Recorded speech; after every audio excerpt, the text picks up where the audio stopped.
Israeli sovereignty in the West Bank, monitoring censors on Israeli citizens, H.R. 6666, government surveillance in the United States, and the four horsemen are loosed in the world, all in the headlines. Join me for another edition of End of the Age.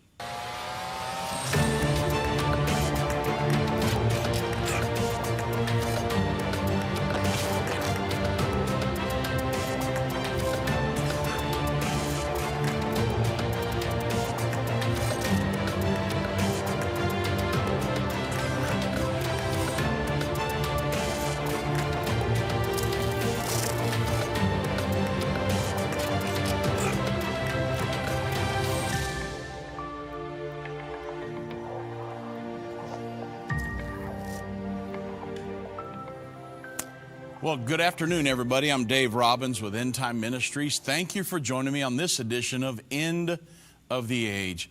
I've got a lot of topics I'm going to cover today, and I'm going to come at them from obviously a prophetic viewpoint, but there's a lot of draconian things going on in the world, a lot of events that it's like a beach ball. You can kind of you almost get your fingertips on it and think you got it, and then it goes away. It's like something you're trying to grasp, but you just can't. And we're going to get into some of that on today's program because there are a lot of things that the Bible says are going to happen in the end time, very draconian measures, things where the governments will try things on people, try to enslave people, but it starts out small. And then it gets bigger and bigger and bigger, and we can see things like that going on around the world. So we're going to devote some of our time today on the program to those issues. Before we do that, I want to talk about Israel really quick. United States Secretary of State Mike Pompeo is going to be in Israel tomorrow to discuss the current status of Israel's new government between Prime Minister Netanyahu and Benny Gantz. He's going to be talking about a lot of things, but this is one of the main topics of conversation is going to be President Trump, the Trump administration's peace initiative, specifically Israel's extension of sovereignty over the areas of Judea and Samaria, or the modern-day West Bank. Those would be the biblical terms. And President Trump knows exactly what Israel Prime Minister Netanyahu is getting ready to do. Now that Israel's formed a government, because he knows he has a very small window of time before the U.S. election in November, Prime Minister Netanyahu is going to mash the gas on President Trump's peace initiative, especially the annexation portion.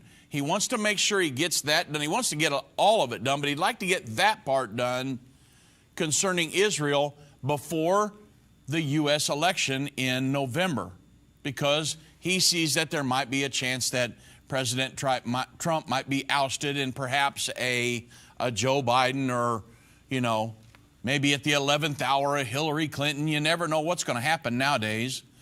But President Trump knows that that's what's fixing to happen.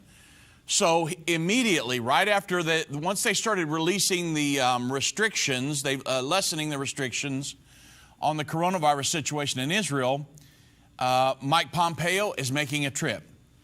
And Mike has stated that it is ultimately Israel's decision how they carry out the annexation process, and he's just going over to see how they plan on moving forward.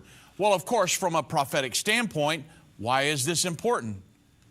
Well, the prophecy of this, it's a 2,500-year-old prophecy of the coming Israeli-Palestinian peace agreement found in Daniel 9:27. The Bible says he shall confirm a covenant with many for 1 week.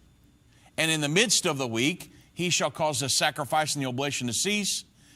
And for the overspreading of abominations, he shall make it desolate, even until the consummation, and that determined shall be poured upon the desolate. So if we analyze this verse, I'm not going to do the entire thing, but the beginning, a lot of people question, who's the he that shall confirm a covenant? Well, the he in verse 27 is the Antichrist. You can prove that if you jump over into Daniel chapter 11. calls him the Prince of the Covenant. He's the one that stops the sacrifices, this, that, and the other. It's easily proven that the he in Daniel 9:27 is the Antichrist. What's the covenant? Well, the covenant that he will confirm is God's covenant with Abraham, described all the way back in Genesis 15:18. The Bible says, in the same day the Lord made a covenant with Abram, that was before his name was changed to Abraham, saying, unto thy seed have I given this land, the promised land, from the great river in Egypt unto the great river, the river Euphrates. So the covenant is God's promise that the land of Israel would belong to the descendants of Abraham, Isaac, Jacob, through that lineage forever, even today. And the confirmation of the covenant will be when the Antichrist confirms that Israel has a right to live as a nation in the land God promised Abraham. And I know we go through that all the time on the radio, but you need to make sure you understand that if you're ever in a conversation with somebody and you say, hey, the peace agreement's been signed and the final 7 years just started, and they're going to say, what? What are you talking about? Well, you need to understand these principles when you go to explain that. And that's why Irvin, Baxter, and myself, we talk about it all the time on the radio, on our television program, End of the Age, in our magazine, Endtime magazine, because we want you to be able to explain these to your friends and family and sphere of influence. And that way they'll understand what's going on when we move into the final 7 years. So we'll get back into some of these news articles when we get back. I have left a piece of my heart in Israel and her people. We would like to thank Endtime for doing such an awesome job with our Israel tour. We marvel at your team keeping the time schedule, keeping everyone comfortable, the wonderful driver, the brilliant guide, the entire tour program, good hotel choices, and stellar food. We had the privilege to rub shoulders with Pastor Baxter, listen to his current teachings, and had some interesting questions answered so eloquently. He is wonderful. Helene from Australia. Experience the Holy Land in the most amazing way. Join Irvin and Judy Baxter for our upcoming Israel tour. For more information, go to endtime.com or call 1-800-ENDTIME. That's 1-800-363-8463. We've seen Bible prophecy fulfilled like never before. From the halls of the United Nations to the Temple Mount in Jerusalem, End Time Ministries continues to reveal the Bible prophecy in the news headlines around the world every day. Whether it's through our broadcast or online at our Jerusalem Prophecy College, your gifts enable us to put vital materials in the hands of those who need it most. Because of you, we continue to replace fear with faith in the hearts of Christians around the world. We will continue to see prophecy come to pass at an even swifter pace. We need your support. Your donation of any amount enables us to continue to broadcast and be a voice in the ever-growing censored media. To become a partner or give a one-time gift, visit endtime.com or call 1-800-END-TIME right now. That's 800-363-8463. Go online now. Visit endtime.com.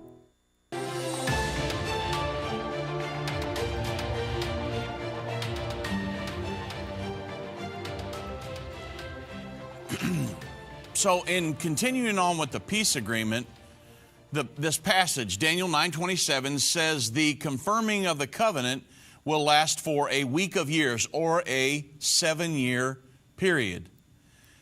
And this prophesied agreement will contain 5 elements. And this is very important that you understand this when you go to explain this to somebody else, because there will come a time when Irvin Baxter will come to this desk, or he'll be on TV, or you'll hear him on the news interview, and he'll say, folks, the final 7 years has just begun. You're going to run home, you're going to tell your family, and you're going to say, hey, we're in the final 7 years to the second coming. And they're going to go, what?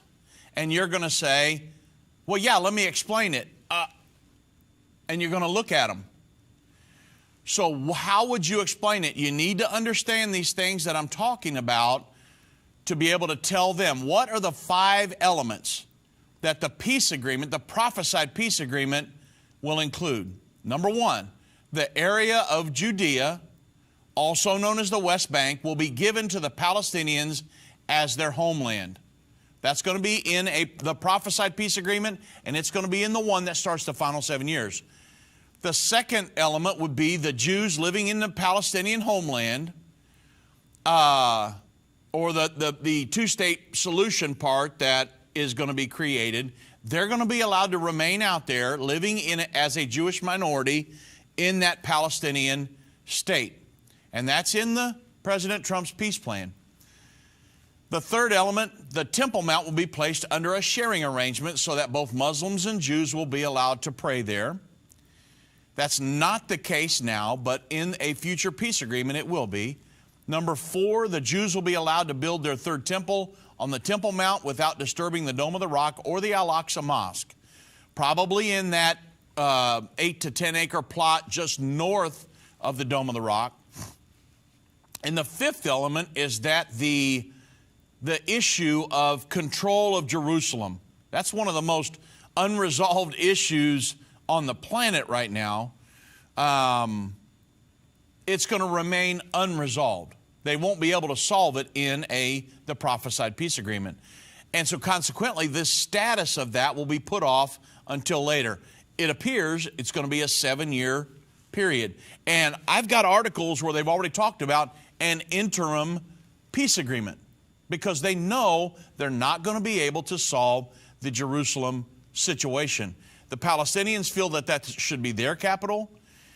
Israel believes it should be, they believe it's their eternal capital given to them by God, and that the international community believes that it should be an international city.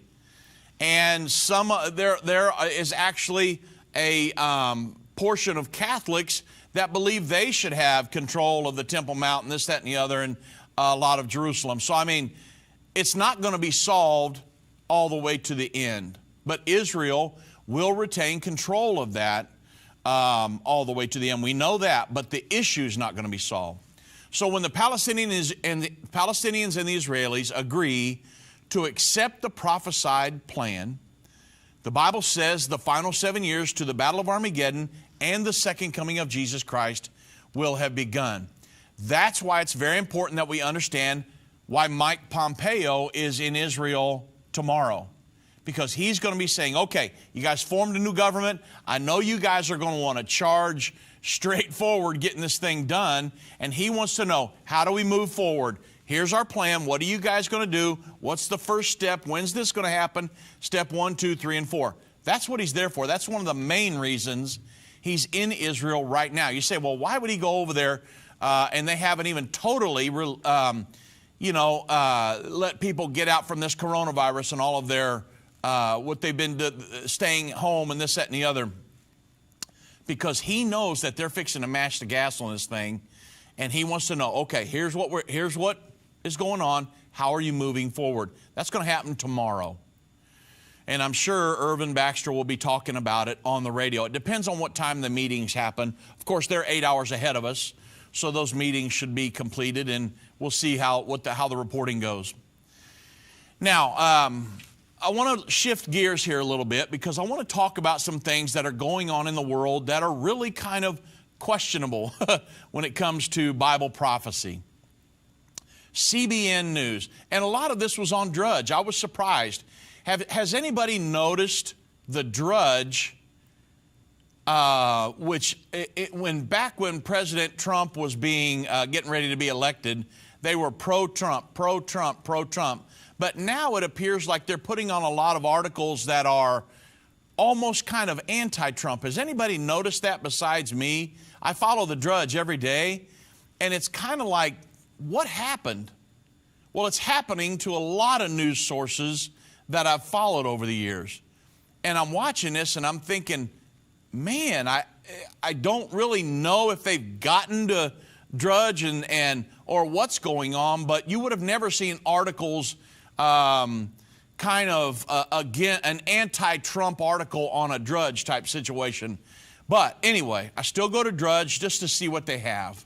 A lot of these articles were on Drudge, and they talked about it over the last few days, but they talked about Israel, they called it microchipping humans. Okay, so I went to CBN News because it give a little different definition of that, but it's still almost kind of a draconian measure. Netanyahu suggests putting sensors on every person and every child in Israel to fight the virus, and some news sources, like I said, called it microchipping. So what's going on? Well, Israeli Prime Minister Benjamin Netanyahu said in a speech last week that Israel is developing technology to fight COVID-19. One measure that Netanyahu suggested is to put a sensor on the population to prevent citizens from becoming too close to one another, especially children who are returning to schools.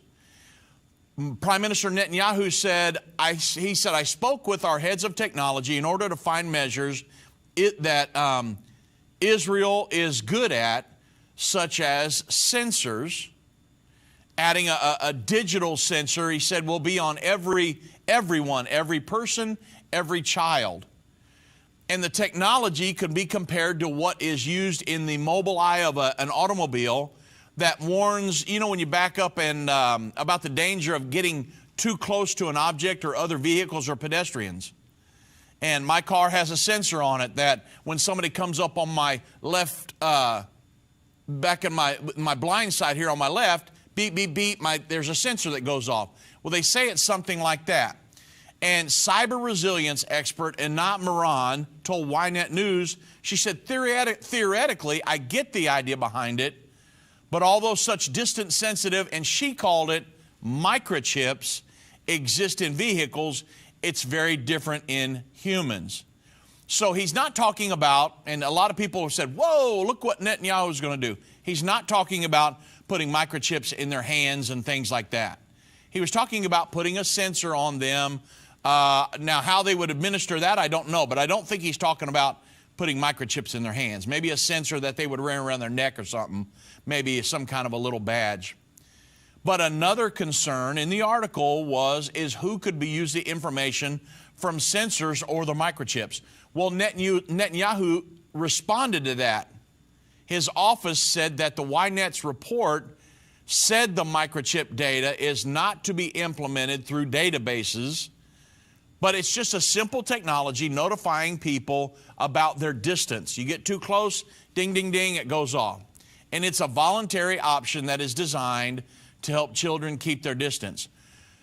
But what I wanted to bring out of this from a prophetic viewpoint is the good thing here is that people are becoming educated to the fact that placing forms of identification on them and tracking people through databases is a very draconian measure.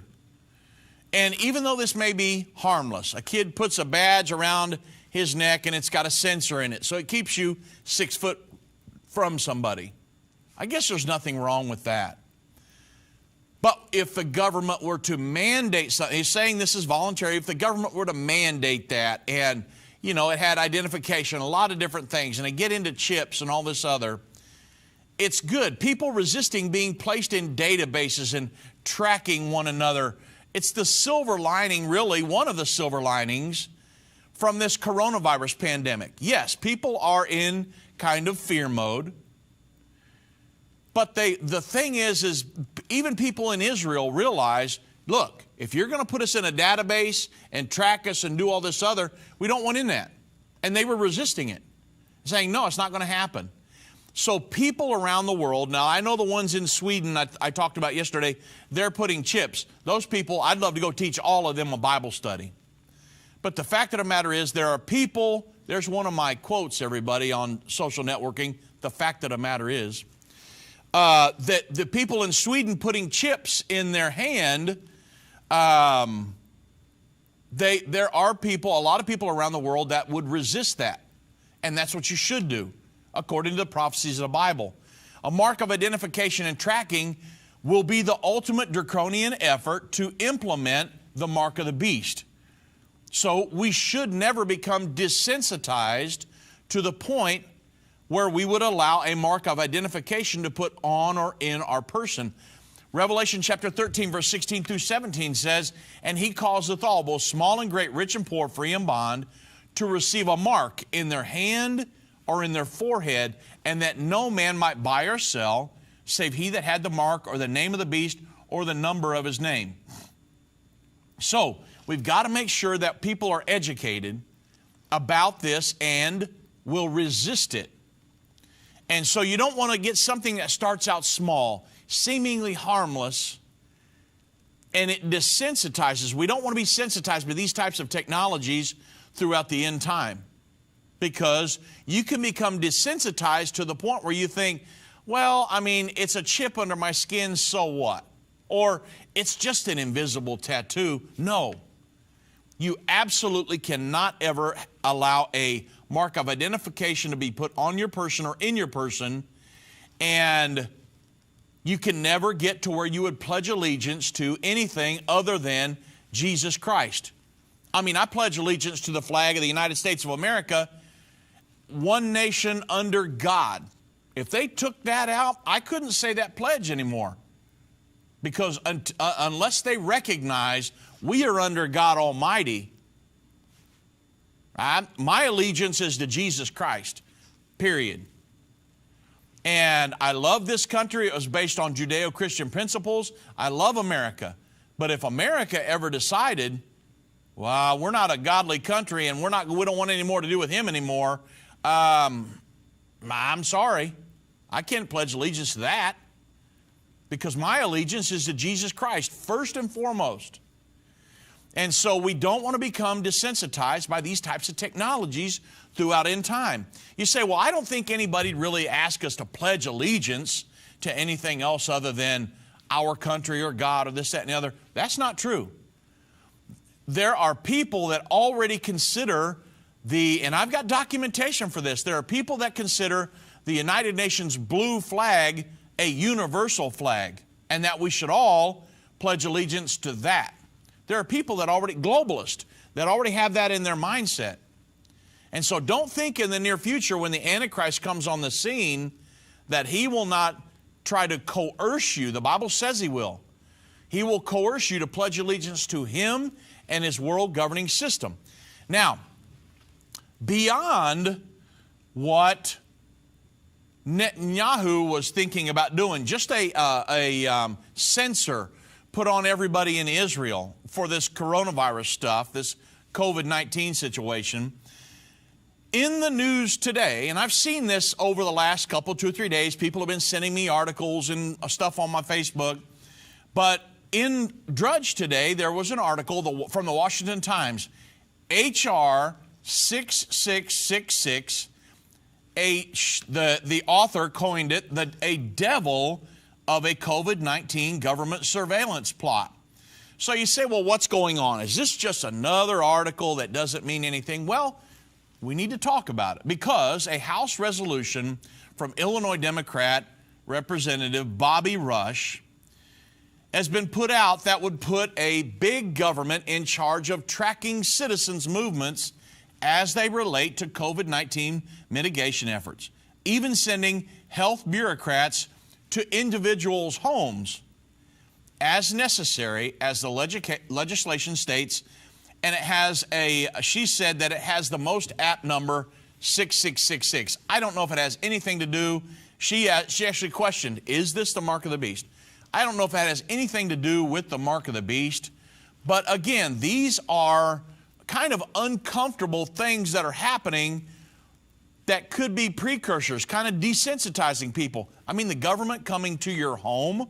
So what are we talking about? Well, the author of the article says, after all, what's more devilish, un-American than launching one of the most massive government surveillance programs of private citizens in the U.S. history, all under the guise of protecting people from coronavirus? That's the COVID-19 Testing, Reaching, and Contacting Everyone Act, or the TRACE Act. According to H.R. 6666, the text, it says, the taxpayer funds will be used to trace and monitor the contacts of infected individuals and to support the quarantine of such contacts through mobile health units as necessary at citizens' residences, your home. Now, according to the article, that means governments come to your home, tap on your door, and demand that you take a COVID-19 test.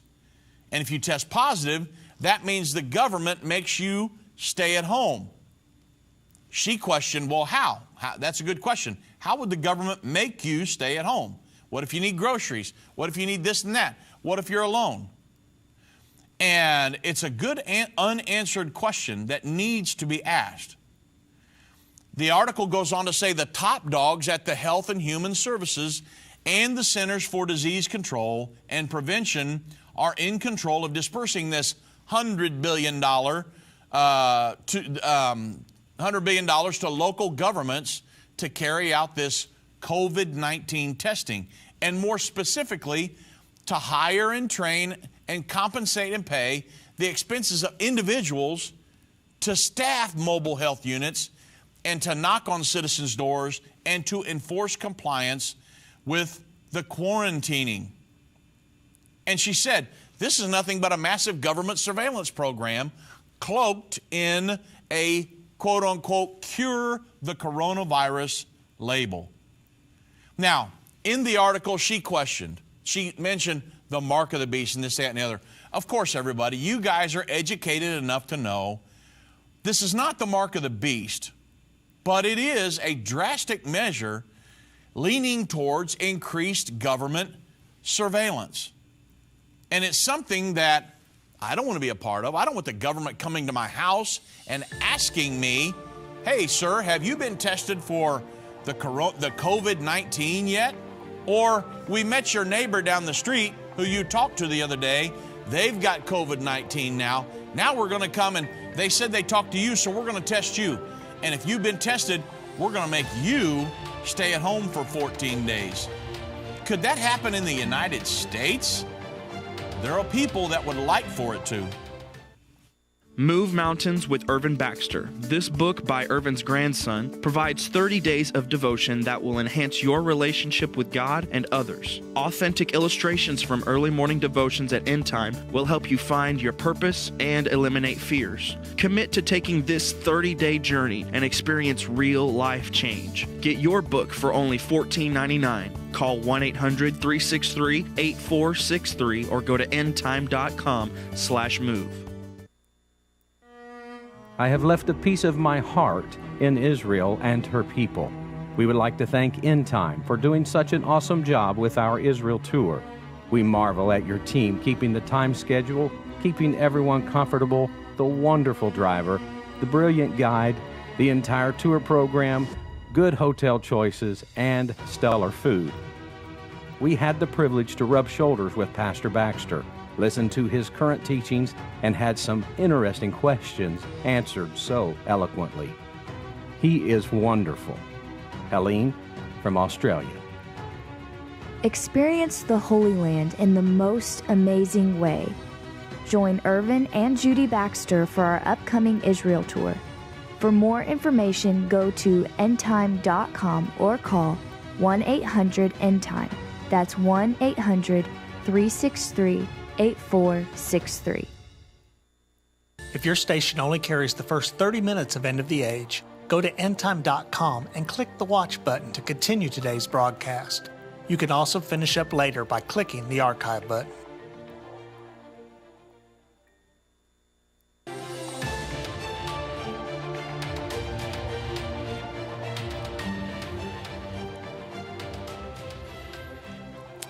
You know, when it comes to this coronavirus and everything we're going through, it's kind of, on one hand, I understand that people are getting sick from it and that people have passed away. We've had friends that passed away from this, so I know it's very real. And I would never call it a hoax because there's a lot of people that have friends and people that have passed away. It's very sensitive. I'm not coming at it from that angle. But so I know it's very real. But on the other hand, it feels like there's agendas being pushed behind the scenes. And I'm not trying to sensationalize anything. We're not into that. But it just feels like that people are, you've heard people say, hey, don't waste a good crisis. It feels like there are people that are saying, yeah, this good crisis, let's see what kind of draconian measures we can get pushed through and set people up for the futuristic. I've heard people say, well, we're never going to go back to normal. We're never going to go back to the way it is. Well, why not? I mean, we've had pandemics before, and nothing was ever done. We never shut down economies. We went right back to normal and kept on moving on. But because of this one, the coronavirus pandemic, we're never, you hear these people just blow it way out of proportion. We're never going to go back to the same.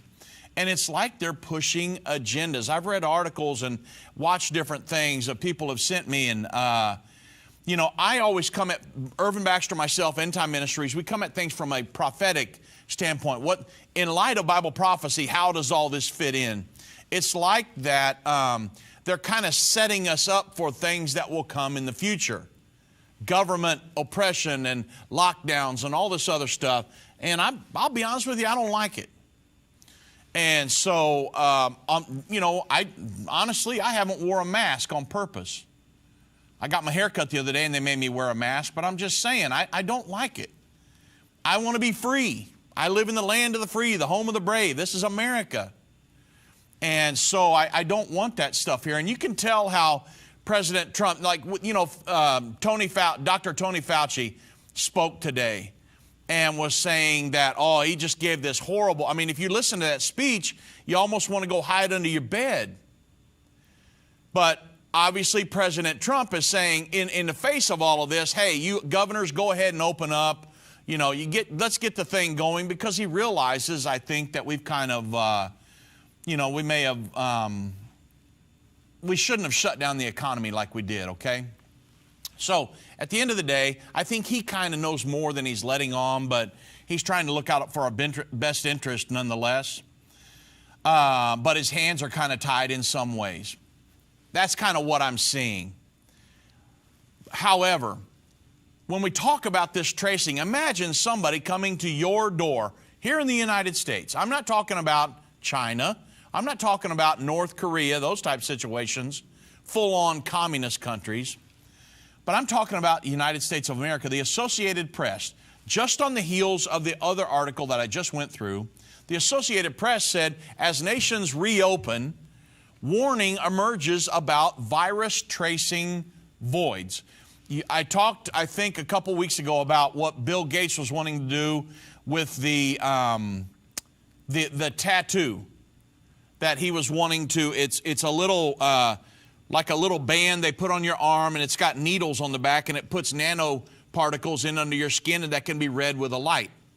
He was wanting to do that to say, hey, we need to make sure that everybody's tracked, and they, you know, or we put in a database, who's been treated, who haven't been treated, who tested positive, who didn't, things like that.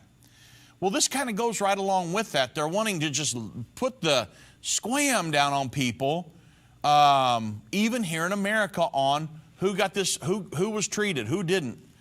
And so what this Associated Press article said, and I want to get a few excerpts from that, was a top world health official Monday, because I questioned the previous article. It was kind of written from a sensationalistic type viewpoint, and I thought, you know, with maybe not satire, but kind of comically. And I thought, well, maybe that's not going to be the case. But a top world health official Monday warned that countries are essentially driving blind in reopening their economies without setting up strong contact tracing to beat back flare-ups of the coronavirus. So this is where it gets kind of serious. The warning came as France and Belgium emerged from their lockdowns, and the Netherlands sent children back to school, and many U.S. states pressed ahead by lifting business restrictions. Even here in Texas, we've seen that happen. I've went out, myself, Irvin Baxter and his wife, some of our family have been out to restaurants and eaten over the weekend. And authorities, they say in the article, have cautioned that the scourge would come back with a vengeance. This coronavirus would come back with a vengeance without widespread testing and tracing of infected people's contacts, not necessarily just the infected people, but they're the ones who they had been in contact with. The World Health Organization's emergencies chief, Dr. Michael Ryan, said that robust contact tracing measures adopted by Germany and South Korea provided hope that those countries can detect and stop virus clusters before they get out of control. But he said other nations exiting lockdowns have not effectively employed contact tracing investigators. Now get that. That's a new term. Contact tracing investigators who contact people who test positive and then, get this, track down their contacts and get them into quarantine before they can spread the virus. So not only they're going to track down a person who's been infected, possibly they came to the hospital and got tested, the hospital got back with them and said, hey, yeah, you're positive. Now they want to have people track down people those people have been in contact with, and because they're saying the coronavirus can spread, they want to do this before the coronavirus can spread and before other people get sick, making it important to act quickly. But Ryan declined to name the specific countries. So talk about, I mean, that's a drastic measure, that these agents would come knocking on doors and saying, hey, your friend tested positive and they said they talked to you the other day, so you need to take a test. And if you're positive, you need to quarantine for 14 days. And the article goes on to say, in the United States, where health officials will watch closely in coming days for any resurgence of the virus, 2 weeks after states began gradually reopening, contact tracing is a patchwork of approaches and readiness levels. So this is in the United States. Listen at this. States are hiring and tracing contact and training contact tracers. There's a mouthful. And experts say hundreds of thousands of these contact tracing agents will be needed across the country. Not China, not North Korea, not over across Europe, but in the United States. Apple, Google, some United States and European countries are developing contact tracing apps that show whether someone crossed paths with an infected person. I've heard before that your phone will eventually be your tracking agent. Well, they're talking about this right now with apps on your phones. But the technology supplements and does not work as well as labor-intensive human work, these experts are saying. So they're saying they're going to train a lot of these. Massachusetts is training more than 1,000 contact tracing agents aided by software. So there are people here in the United States that it looks like they're wanting them to go around and do this. Now, will these bills get passed? Will this happen in every state? I don't know that. I wanted to bring it before you today because I know where we're headed in the future. And the Antichrist is going to be all about tracking and databases and all these other things. And, many people are speculating. There's people all over the social networking that are saying, this is the mark of the beast. This is not the mark of the beast. Number one, it's not time for the mark of the beast to be implemented. However, that's not going to happen until 3.5 years prior to the second coming of Jesus Christ, 3.5 years after the signing of the peace agreement. So we're a few years off from the actual implementation of the mark of the beast yet. But you can kind of see the Antichrist will usurp authority over a fully functioning system. So they know that they can't come right in and just start, holding people down and putting a chip in them, things like that. That's not going to happen. It's going to be gradual. What's the old thing where how do you boil a frog or something like that? Put him in cold water, get him comfortable, then turn the heat up. And it slowly boils till the frog's boiled. Well, that's the same way with what they're doing here. it's precursors. It's a little thing here, little thing there, seeing how the public reacts. If they react, if they react against it big time, then they'll just back off a little bit. They won't go back to zero. They'll back off maybe 50 or 75%. And then they'll try something else. And then they get another crisis, and they'll try something else. And they will not stop. And so, but there are people that are coming against these. There are people that are resisting what Israel's wanting to do, the censors. There are people here in the United States. There's a petition at change.org. It's got over 50,000 signatures and climbing, and it's to protect our rights against the illegal, unconstitutional H.R. 6666, the Trace Act.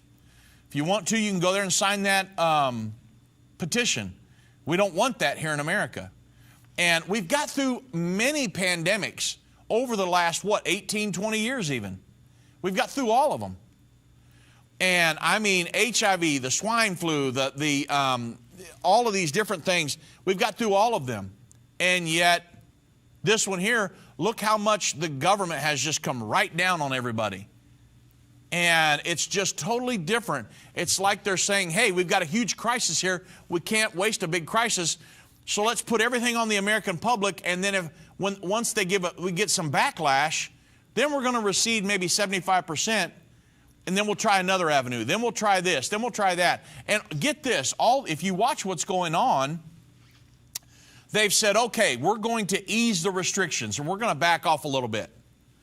But if maybe one of their angles is not working, then they're going to say, oh, no, there's been a lot more people killed. We got to go back into quarantine. And you see, they got their fingers on the buttons. And I'm not trying to sensationalize stuff. I don't like doing that. I don't like people that sensationalize stuff. I'm telling you things that I'm watching and how this is going. And, you know, it's pretty intense. And we're living through this. I know what the events are that are happening between now, the second coming of Jesus Christ. Jesus prophesied we would see pandemics.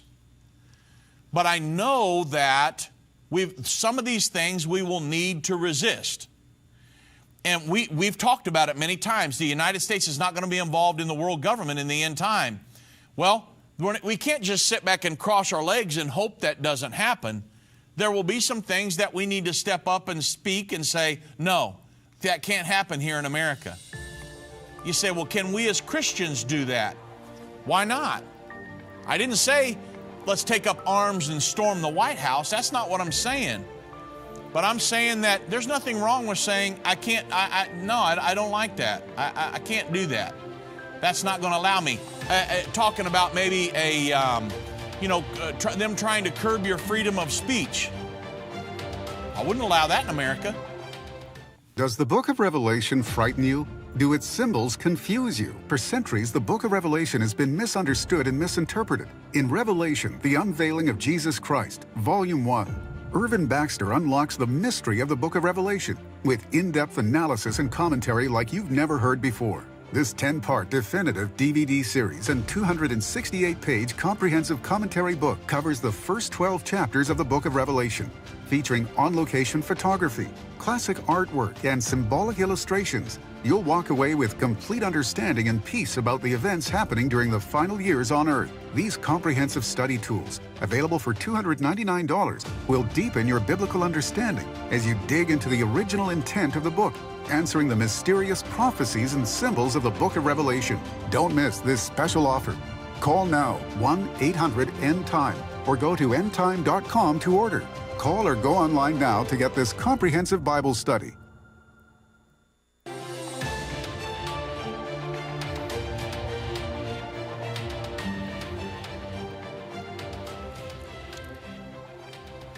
So there's one last topic I want to cover today, and this was on the Drudge as well. I mean, 3 or 4 of these articles I found on the Drudge, and I go there every morning. It's one of the first sites I go to. That's why I've noticed a kind of a change in them over the last several months. I've actually had people ask me about it, and I said, yeah, I've noticed the same change, and we need good news sources here in America, everybody. We've got to be able to we got to be able to have news sources that are not so biased and controlled. I'm writing an article right now on freedom of speech in America and censorship and things like that. And the majority, I mean, it's like 90-some%, close to that, of all media in America is controlled by just a handful of conglomerates. And that leaves only a very small amount for conservative voices and things like that to get a message out of truth in different things. Because you've seen, President Trump knew, if you watched what happened in the previous election, President Trump knew coming into office that one of his major forces in America that he would have to fight against if he wanted to get something done was the media. Immediately, he went to battle with them, and he started, even when he was in the debates, he realized that the moderators were against him and were pro-Hillary Clinton. Let's just be honest. And so he was against them. He said, well, why are you cutting me off and giving her 5 minutes and all this other? Go watch the debates. I don't want to get into all that. I'm just saying, he knew that it was the media. Well, the media is trying to, even the final 8, 9, 10% that a conservative individuals have of media that are trying to get out a true message and showing what's going on, they're trying to censor them. And so I'm watching this. The Dennis Prager, Ben Shapiro, all those guys, the Blaze with Glenn Beck, they're censoring Endtime Ministries big time. That's why we moved everything to all access on End of the Age Plus. On our website, you go there and Irvin Baxter comes up and says, hey, subscribe to End of the Age Plus. It's $12.99 a month. It's all access. And it allows our radio program to be, you can go on there and watch that, a lot of back issues. You can go on there and watch all access to our DVDs, our magazine, because we can feel them trying to censor. They've censored all kinds of our DVDs and Facebook posts and all kinds of things. And so they're trying to censor freedom of speech here in America. And I mean, just they don't want you to say anything that would expose what's really going on. And the Antichrist is going to be all about that. Believe me, Hitler was all about that. In Nazi Germany, if you were caught listening to a radio program that was not Nazi propaganda, you were taken before the, what are they called? I'm trying to think, the policemen. I can't remember what they were called, but they were the policemen of the Nazis. I can't remember. I wrote an article on that here a while back. But at any rate, you were taken before them and many times put in jail immediately. The jail was in the bottom of the place where the policemen had their headquarters. And so that's kind of what happened back in Nazi Germany. They wanted to put out their propaganda, and you weren't allowed to talk about anything else. It was a censorship of freedom of speech. Wow. I've got one more thing I want to cover, but man, you guys need to understand what's really going on when you're in a media situation. We can feel the walls closing in. And, you know, the Bible says we need to be able to share the gospel around the whole world before the end comes. And there are still ways for us to do that. But even on our social networking, where it's a huge net, we can reach the world, they're trying to put censorship platforms on there to where it's censoring us big time.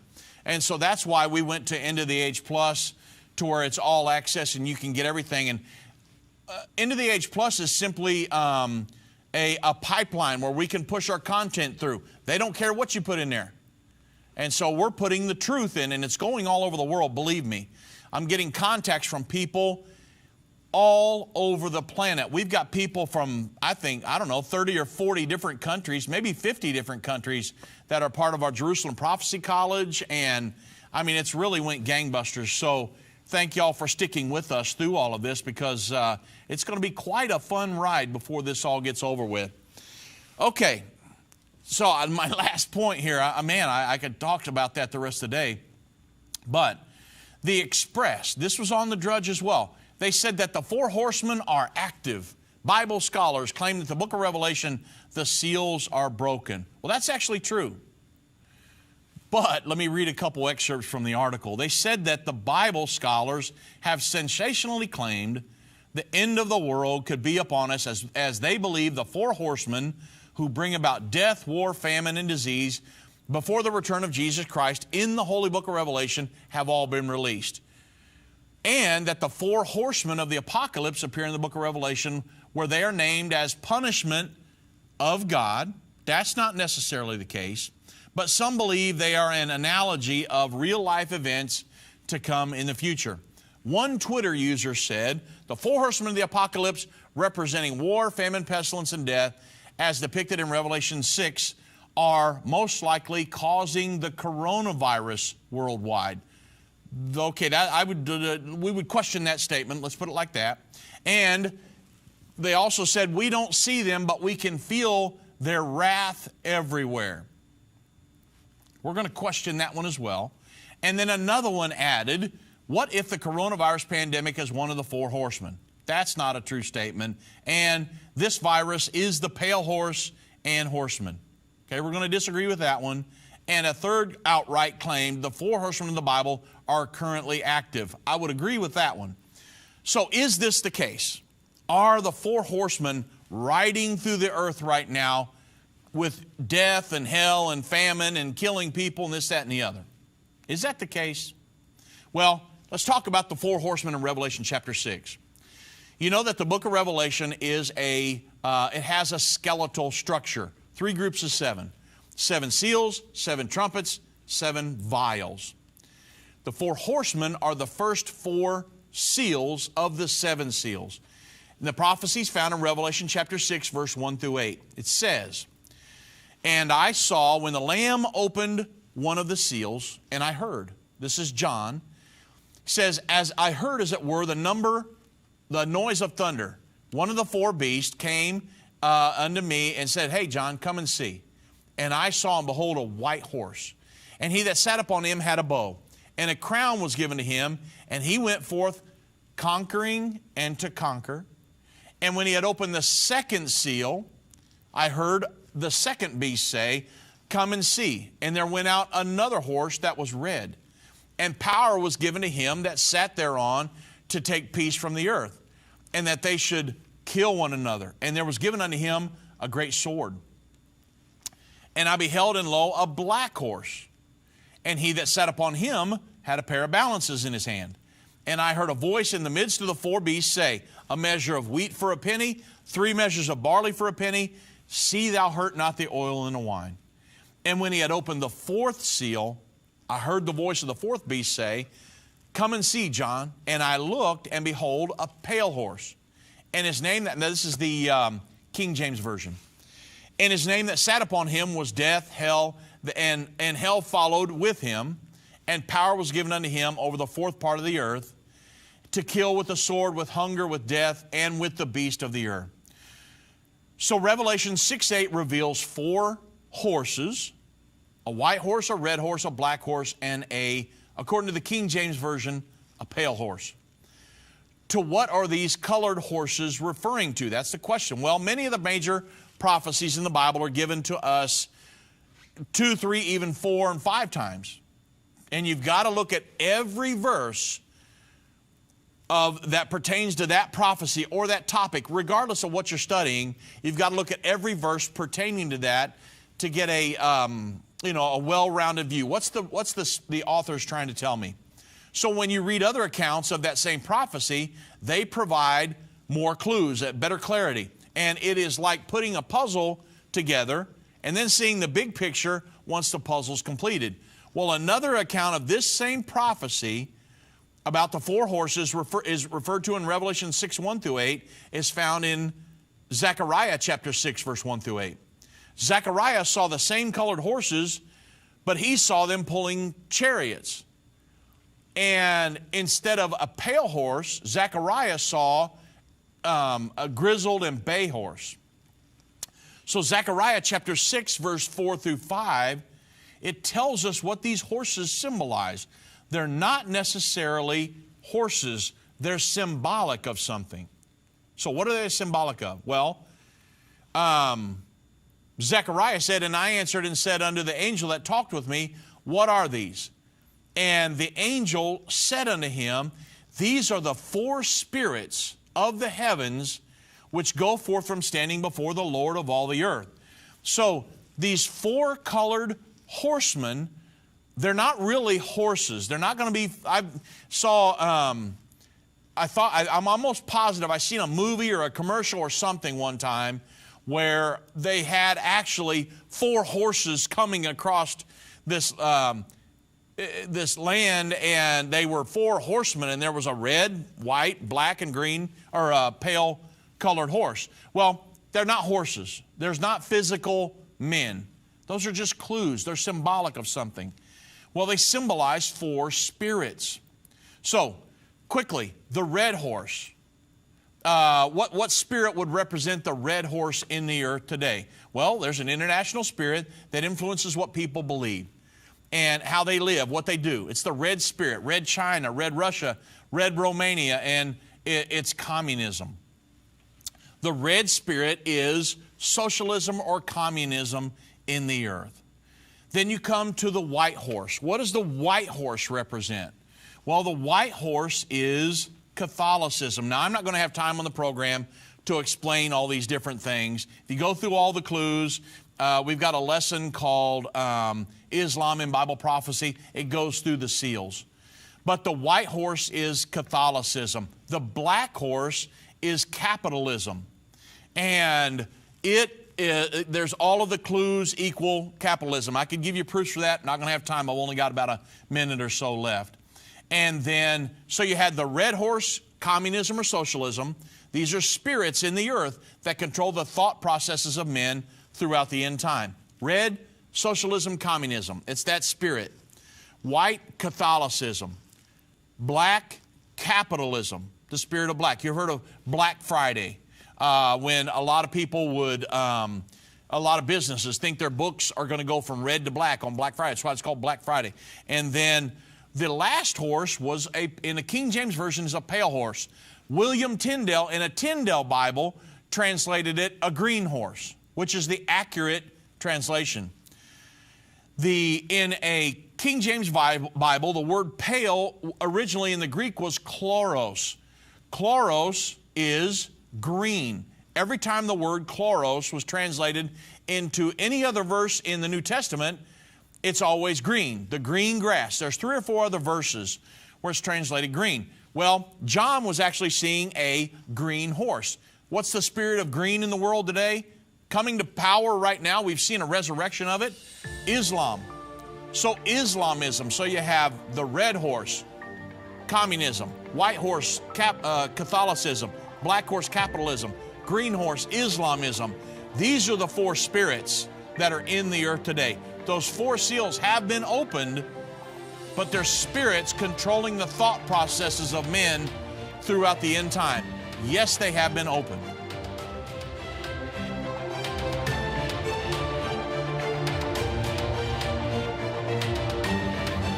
This has been End of the Age, brought to you by the faithful partners of Endtime Ministries. If you're not currently a partner with Endtime Ministries, or if you would like more information, we invite you to call us at 1-800-ENDTIME. That's 1-800-363-8463, or visit us online at endtime.com.